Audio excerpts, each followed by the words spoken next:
so much for being here. I'm so excited to sit down with Shannon. How are you doing today, Shannon? Good. Yeah. I know that you're a little nervous, but like, we're all chill and everything. So I have some questions that I want to ask you. At the end, I'm going to open it up to other folks if they have questions.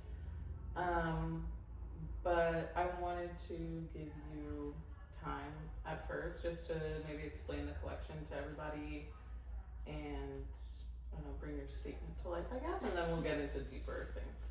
So this is pretty much a collection of stuff I've been working on for the last decade.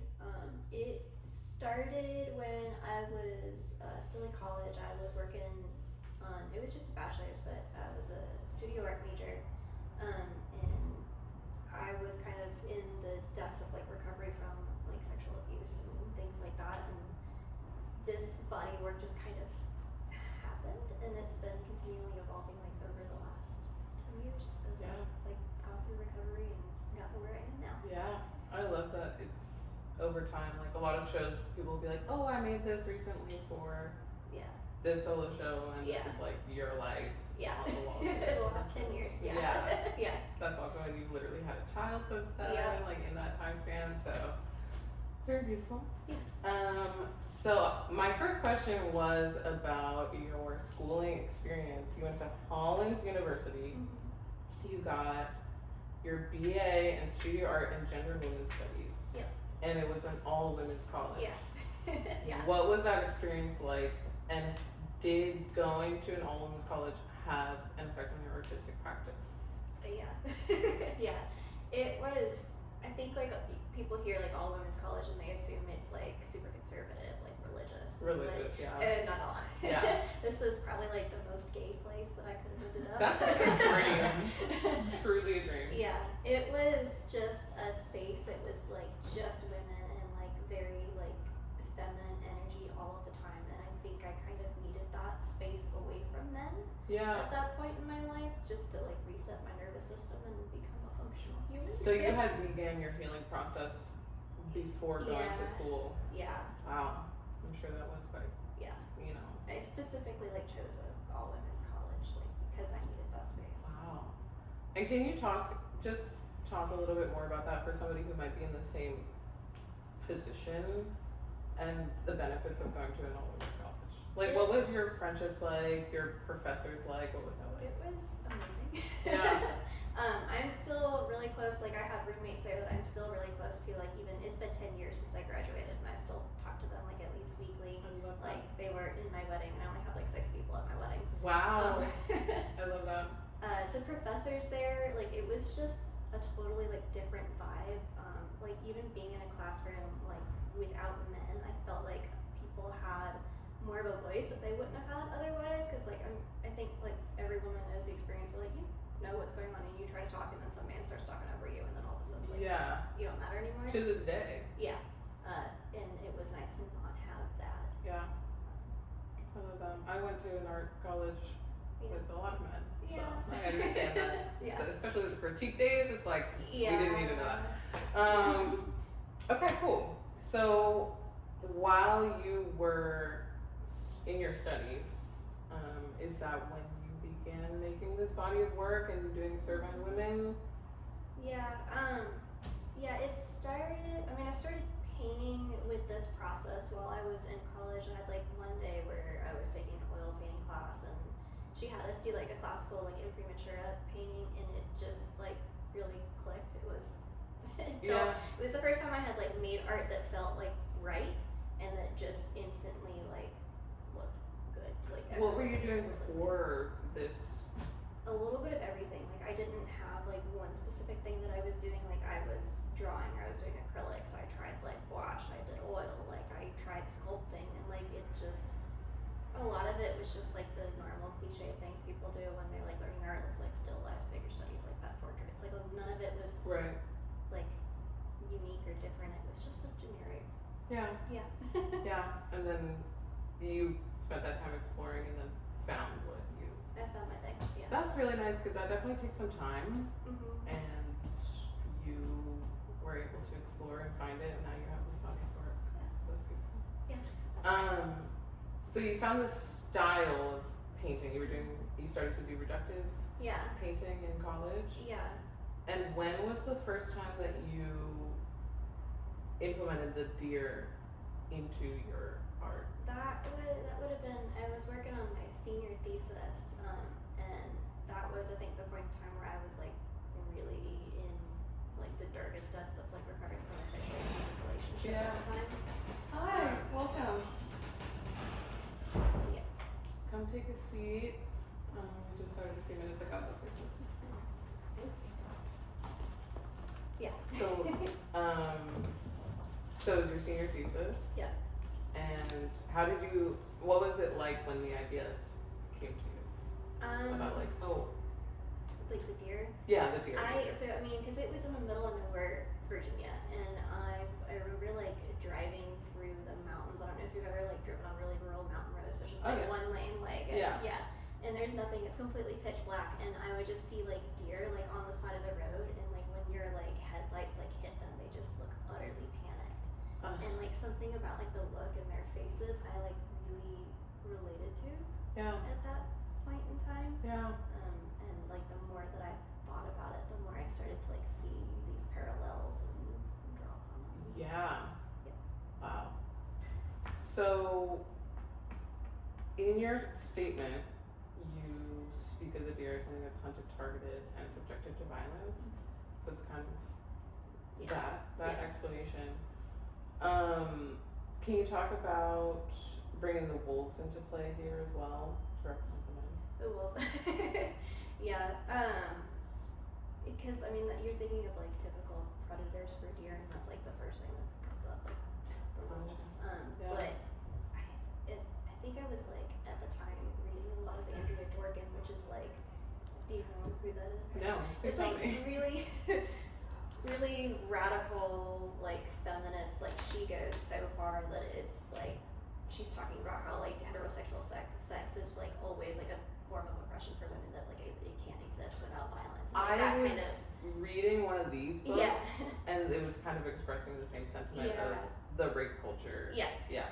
So I got like really deep into that at the time, and I just started to draw like that parallel between like men and wolves, and then you have like the whole like thing people talk about, like men look at you like they want to eat you and things like that. Yeah. And I am still seeing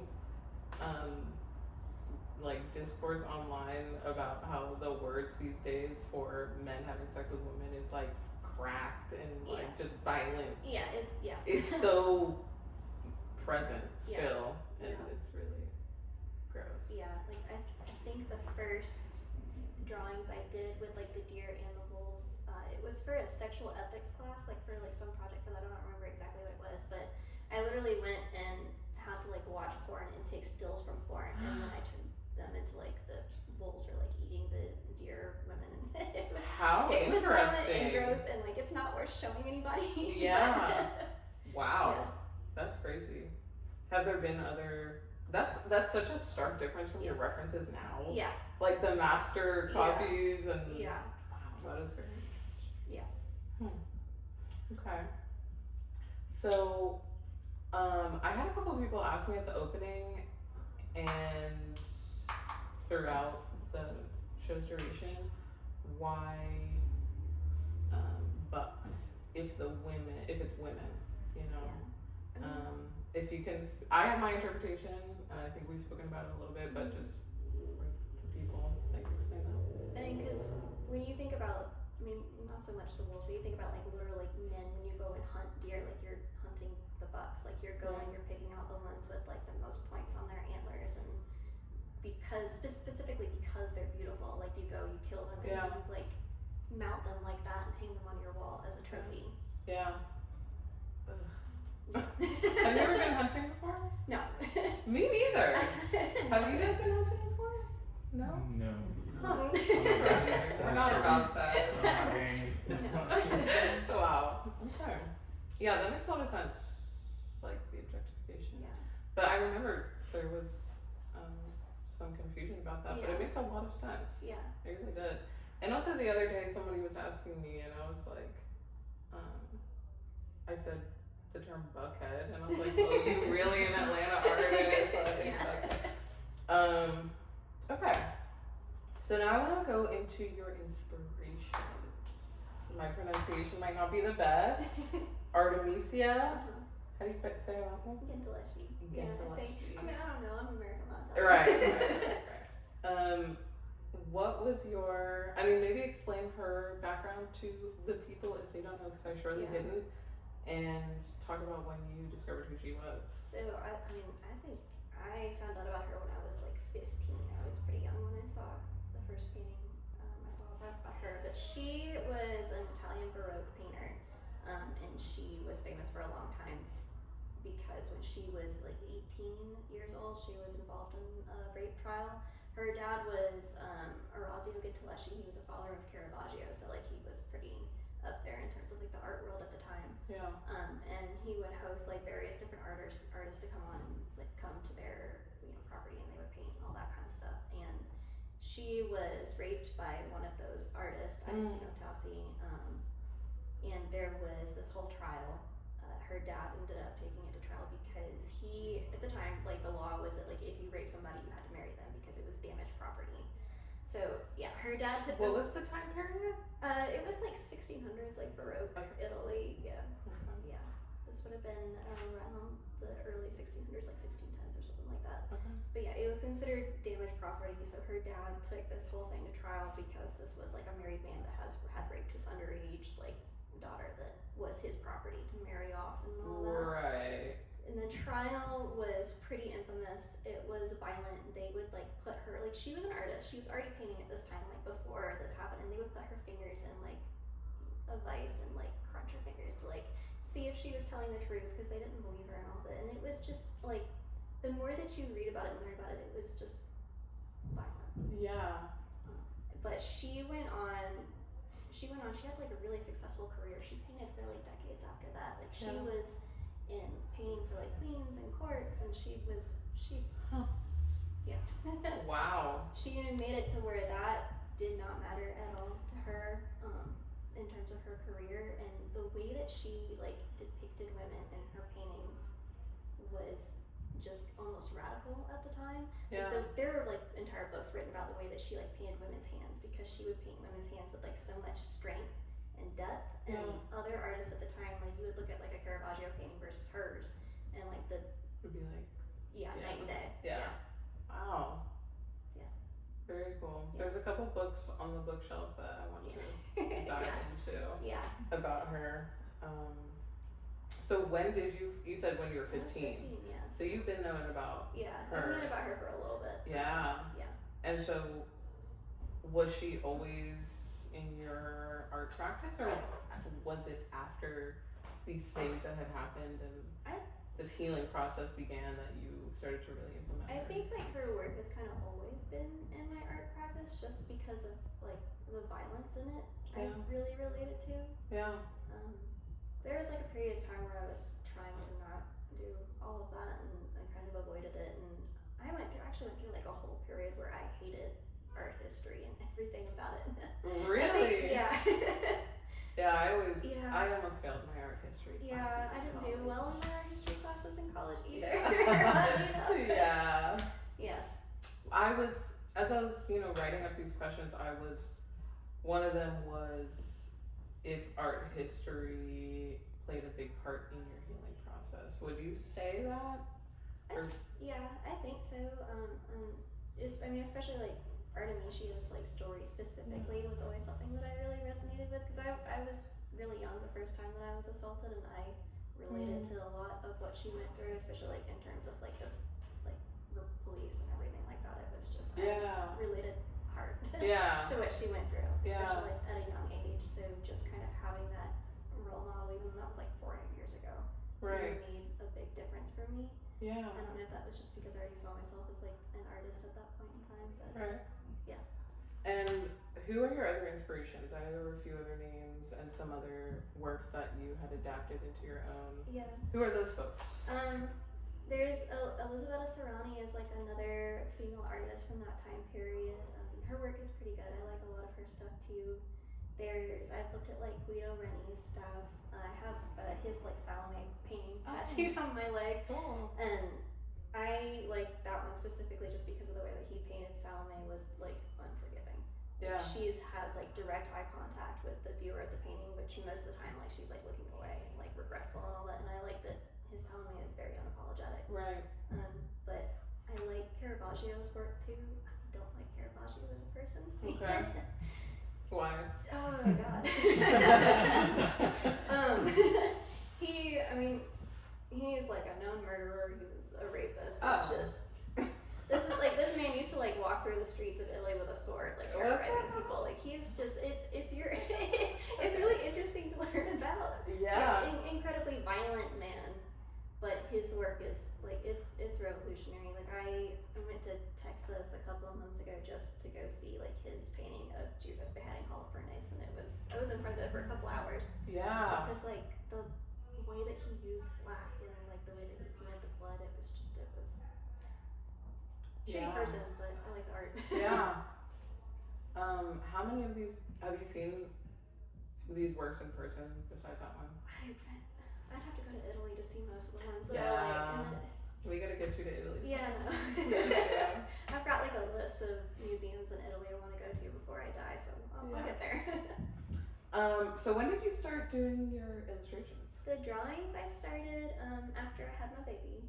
Oh, nice. Because couldn't do these giant oil paintings. Right. When I was pregnant, I was too sick when I was pregnant to do art in general for the most part. I think the first like big drawing like that I did was while I was pregnant. I got a commission at the time and I was like, I can't paint. Like I literally like I couldn't paint, especially like this way with all the solvents that I had to do. So I started doing that. And it's different. It's totally different from the paintings. Because these are like quick, like one day things that I have to do as fast as possible, and I'm like ready to paint. Versus those are like, those take me months. It's like much more like thought out and calculated, and more relaxing in a way. Yeah, I'm sure because it's like you're under pressure with these. Yeah. This. You can really pick it up. Yeah, I can like pick it up, put it down, and those are nice because I can, as soon as like she goes down for her nap, I can go sit draw, and the second she wakes up, I can stop and I can come back to it the next day without worrying about it, which is good to be able to do as a mom. So you transitioned to drawing out of necessity. Yeah.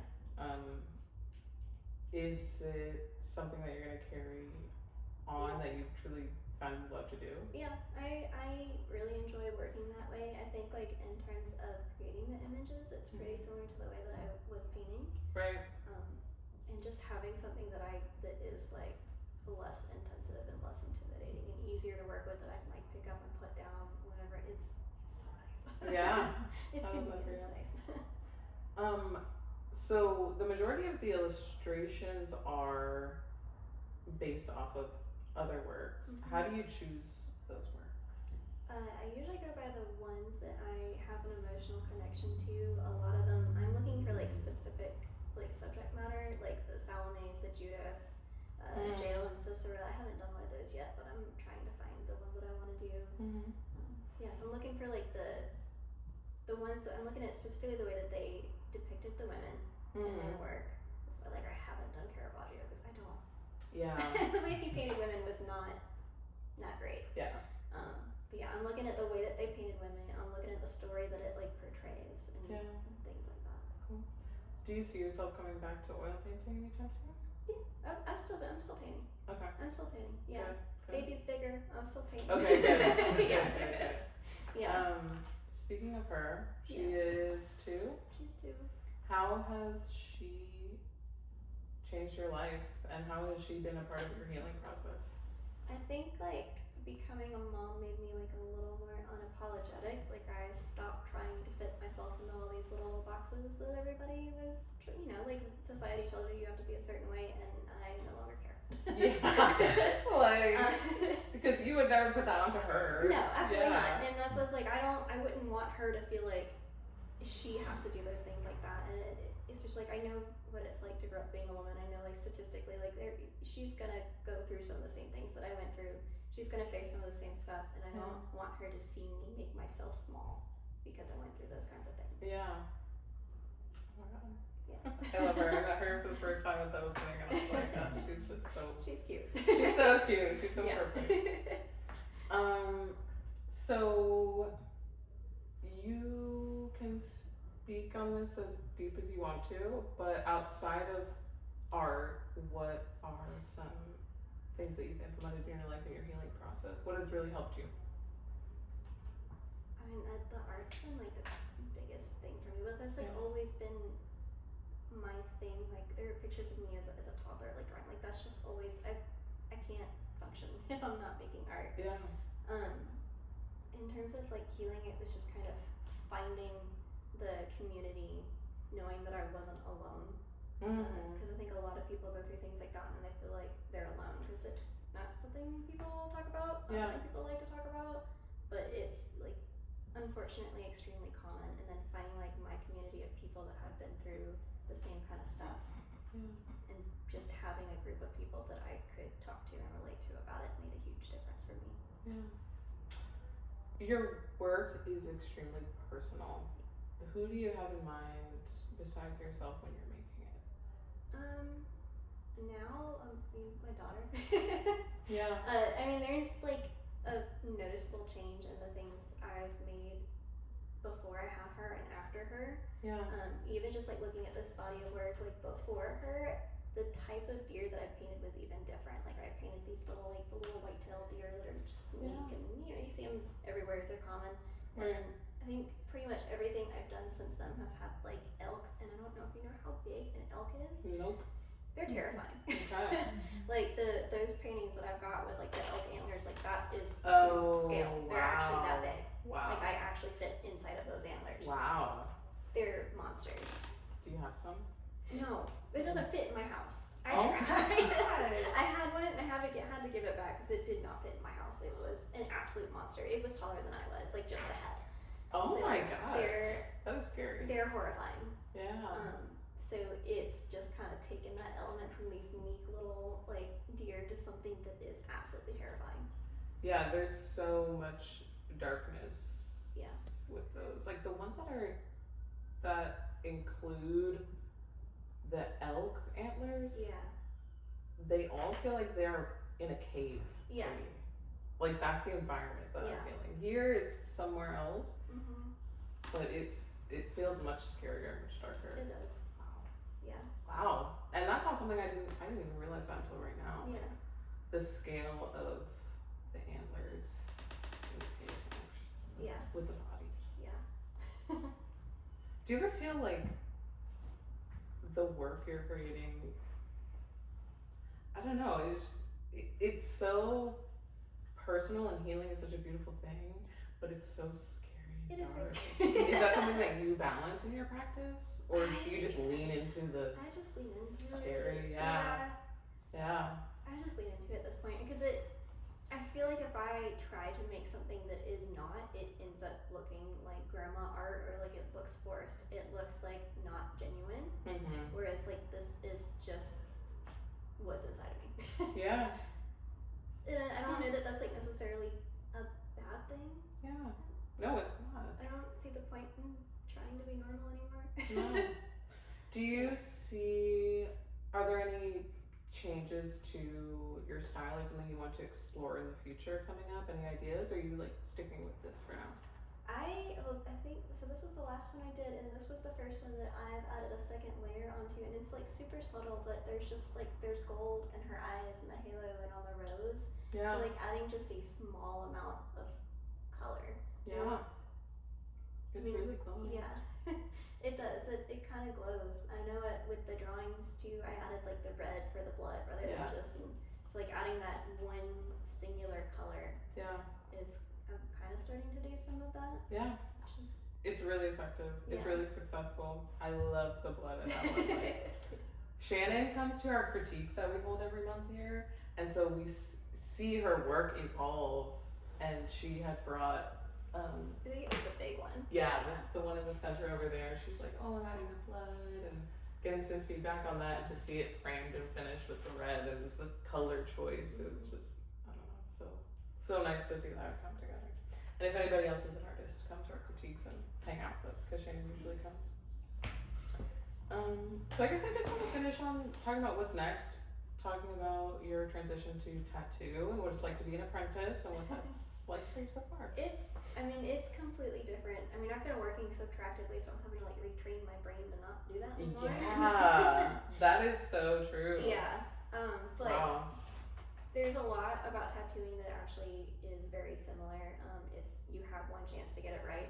Yeah. And like these, I've got one chance to get it right because like once these dry, you can't keep subtracting from it. Yeah. So that has actually helped me a lot. I'm much more comfortable like working like that than I think a lot of people are. Yeah. But I mean, I was also a nurse, so like having that background and like being comfortable working with like people and with like bodies and needles and that's helped a lot. Like a lot. I didn't know that you were a nurse. Yeah. How long were you a nurse for? I was an RN for 2 years and I worked as like a tech during nursing school for 2 years. I worked through COVID. Oh my god. I was a maternity nurse. Thank so you. Like I was a mother baby nurse. So like I missed a lot of the really bad COVID stuff. Yeah. It still affected us, but yeah. Yeah. Wow. I did that and that. It makes so much sense. Like yeah. I don't know, that makes so much sense for you. Yeah. Cool. Very nice. So where are you tattooing? Let people know. I'm at Terminus City Tattoo up in Duluth. Cool. So just recently started the apprenticeship. I'm like super new at it, but Yeah. the goal is to be like tattooing stuff like I paint eventually. So Yeah. I'll get there. Yeah. I mean, this space is also a tattoo studio as well. So my bosses, I don't know anything about tattoos, guys. I really don't. But my bosses said that you're killing it and you're just starting, so they know everything about it. It's hard. It's totally different, but Yeah. it's fun. I like having that like challenge of having something new to learn. Yeah. That's awesome. Cool. Yeah. Okay. Well, does anybody have questions? I'm gonna open it up to you guys if you wanna ask more about the art. Yeah. So when you say you work subtractively, what is your process when you look at a blank canvas and build something like this from it? Yeah. So I mean, it has to be completely white. Like I can't paint on top of like old paintings. I start with the white, and then I have like my specific mix of it's burnt umber and French ultramarine, and it like reads as black. I like thin it down. I paint the whole canvas black, and then I take like paper towels and Q-tips, and I literally wipe it away. So yeah, it's very similar to the way that you would do like an improved material like underpainting kind of deal. But I start with like a much darker, like inkier, like background rather than something like more washy. And then I have until it starts to get tacky to finish the painting. Because once it gets tacky, like it doesn't lift up the same way anymore. And the longest I've gotten it to stay wet is about 16 hours. So these are like things that I have to do like in one day without breaks. Like the second you walk away from it, it dries. And it's it's taken me like 10 years to figure out how to paint like this. Yeah. It builds a whole new appreciation for your body of work knowing that it's subtractive instead of additive. Yeah. And I think a lot of people like look at it and don't realize that. Not at all. Yeah, the bulk of it is it's subtractive. I paint a lot with like the little blue shot towels, Q-tips, and then like little makeup applicators. Like I've got a makeup. I've recently discovered you can take like a makeup brush and like smooth it out, which has been fun. So I've been able to get it like a lot smoother than I was in the past. It's just like using random objects I've got around the house to get like different textures from it. It's kind of fun. What is it? What was your like your anatomy and your bodies are done so well? Like how do you just do that? What I was a nurse. Hey. I was a nurse. I was an OB nurse, so like I knew women. I've seen lots of women. I know like female anatomy like very, very well. Wow. So yeah, I think going through nursing school helped with my art, oddly enough. Yeah. That is so cool. Any other questions? Yeah, related question, like how did you choose the poses for, like what's your process for choosing the pose? Some of these are based off of like old paintings that I really like. Like there's a couple of Beaujolais paintings, but a lot of the paintings I use like myself as a model. I base them off of certain ideas. Like that one is based off of like the Salome paintings that you see in art history, where like she's got the head on the platter kind of thing.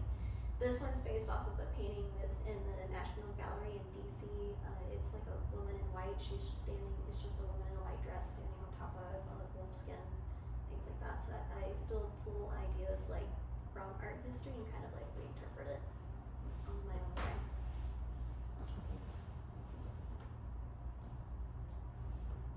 I mean, a lot of it is just really emotional, just kind of going through whatever I'm like feeling and thinking at the time and Yeah. finding the right things. Yeah. I have a question. So for each of your pieces, do you sketch first your idea or just go direct to the canvas? No, I'm really bad about that. I mean, I'll like take photographs and like when I do the photographs, I'll like have like various like slight different changes, and because I feel like sketching it, I'm one of those people that I can have enough of an idea like visually in my head that I can get like an idea of what's gonna work, and then I'll go ahead and take like the reference photos and do like super small like changes and like have like 50 different versions of whatever reference photo I ended up using, and I kind of go through it that way. Okay. Yeah, I'm really bad. I don't sketch. I'm really, really bad about that. Even for the drawings. Yeah, even for the drawings. I mean, because the drawings are a little bit easier because I'm like working directly from like old paintings. Like I've got that, and like those I can just manipulate like digitally. A lot of those like I'll use like my own like deer to take like reference photos from and just do it digitally, like get the lighting right and Yeah. kind of Photoshop it. When you're working on black paper, what's it like to erase? It depends. Some brands of pencils erase better than others, but I try not to. Okay. Because the more you erase on that, like you end up erasing some of like the dye and the black, and like you can see those spots. And, Yeah. That's me. That's what I was thinking, like you Yeah. just rub away the. You do. Huh. Yeah, it's kind of the same where you're trying You're not to. crazy. Like you're doing this stuff in one shot, one chance, basically. Yeah. Which helps with tattooing, I think. Yeah, 100%. That makes a lot That of translates sense. well. Yeah. Any other questions? So speaking back on your transition from the white-tailed deer to the elk antlers, was that quite a sudden transition after the birth of your daughter, or was it more of a gradual, you didn't even quite notice that you're transitioning? I didn't notice I was doing it until I kind of looked at everything together, but like it wasn't a conscious thing. But all of a sudden, like those are just the kinds of images that were speaking to me. Like the whole white-tailed deer felt different. Like it didn't feel the same. I mean, I did like that one with the whitetail like recently, but that is actually just like a rework of an older painting that I had. So like I don't know that I've done any like original ones with those. Do you think it stems from a potential of a motherhood protectiveness and how vicious in a good way that elk can be? Yeah, like I did that one and then I was like, oh, that kind of looks like a Wendigo. Yeah. Oh my god. They hold a presence. Yeah. And you can definitely tell from, at least from my perspective as a viewer, the difference in weight from the white-tailed deer paintings and the elk paintings. Yeah. So Like it translates very well. they feel a lot less vulnerable, a little more terrifying. Yeah. Almost empowering. Yeah. Exactly. Yeah. Like more mature, like a more mature version. Yeah. Yeah. Yeah, which is good. I think that's kind of where I ended up with my own journey in terms of healing anyways, so that's a good thing to see. Yeah. Wow. Okay, guys, any more questions? I'm so proud and honored to have you in the gallery, Shannon.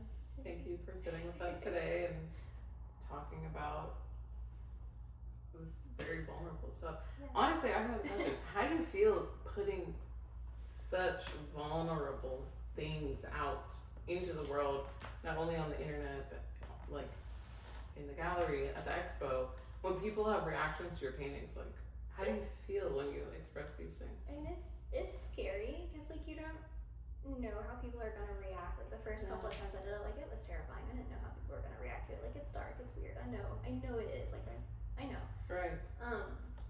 But the reactions I've gotten have been like overwhelmingly positive. Like I haven't gotten a lot of like bad reactions reactions from it, and Yeah. I've gotten so many people that have like reached out to me and told me that like the work was like personally healing for them too, which like that That's makes me, I feel like I'm beautiful. doing something to help people Yeah. that like maybe can't do that, don't feel like they can have that kind of voice themselves. Yeah. I'm lucky enough to be in a position where I can have that kind of voice. Yeah. Yeah. Thank you, Shannon. Yeah. Thank you. You're incredible. Okay, thank you guys for coming. Take your time in the gallery, look at all the artwork. Books on the shelf are very interesting to pick up and read, and we have prints available of most of the works, honestly, I in think- front. Yeah, everything. Yeah. I have still a question. Go Yeah. ahead. It could be deep. Okay. So, how was your process to come out? From, to really. I know that obviously you start painting your pain, Yeah. but when you decide to bring out your voice, to Mhm. start showing your pain, Yeah. which is your paintings. I think I like just reached a point where I felt like that was such an essential part of being able to understand the work, and also like having a daughter, like the idea that I have to like stay silent and not talk about that was just, it made me feel gross.